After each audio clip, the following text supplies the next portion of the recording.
Hi, everybody. I'm Greg Fishel, and welcome to bonus weather video number 1 for this week. And this may be the most challenging thing I've ever undertaken in terms of trying to explain something. But ultimately, we're trying to talk about why the winds go counterclockwise around a low pressure area and clockwise around a high pressure area in the northern hemisphere.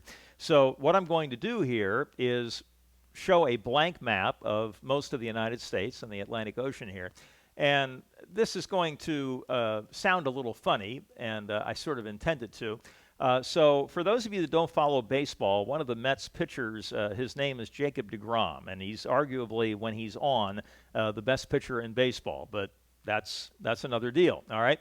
So let's say that his arm is just more incredible than it's ever been, and he's sitting down here in Miami, and I'm up here in New York City, and we are playing catch. His arm is that strong that he can throw a ball all the way from Miami up to New York City. They're probably playing the Marlins down there or something. Okay, so he throws that ball in this direction, up toward me, okay? But the Earth is rotating from west to east, and it rotates the quickest at the equator and then rotates slower and slower as you head north, and by the time you get to the North Pole, of course, it's not moving at all.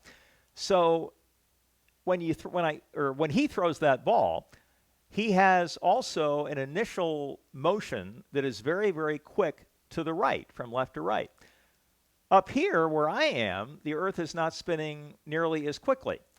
And so what happens is that by the time that ball gets up to where I am, it appears to move northward and then turn off to the right like this and ends up way, way to the right of where I'm actually standing. It probably drops somewhere in the Atlantic Ocean, okay? And that's all because the Earth is rotating more quickly where he is than where I am farther north. Okay, now let's go on ahead and take a look at some additional details here. And I'm going to attempt to clear this stuff off the screen. Okay, so we all know that with respect to a low, the winds blow counterclockwise around a low in the northern hemisphere. And so I'll try to illustrate that here. Now, we also know that there is a force called the pressure gradient force, or PGF, if you will. I love acronyms. And that force is directed from high toward low pressure. So basically, all around this low pressure area, the force, the pressure gradient force, is directing air inward toward the center of the low. But we know for a fact that the air does not collapse into the middle of an area of low pressure. And so what prevents it from doing that? Well, that force that I just talked about on the map is called the Coriolis force, which is caused by the rotation of the Earth, and it tends to bend things to the right in the northern hemisphere, okay? So all of these winds turn 90 degrees to the right, and so you end up getting a counterclockwise flow around the area of low pressure. And once you achieve that counterclockwise flow, there is basically a balance between two forces. The pressure gradient force is pulling the, let me get this little thing out of the way so you can see my abbreviation. There we go.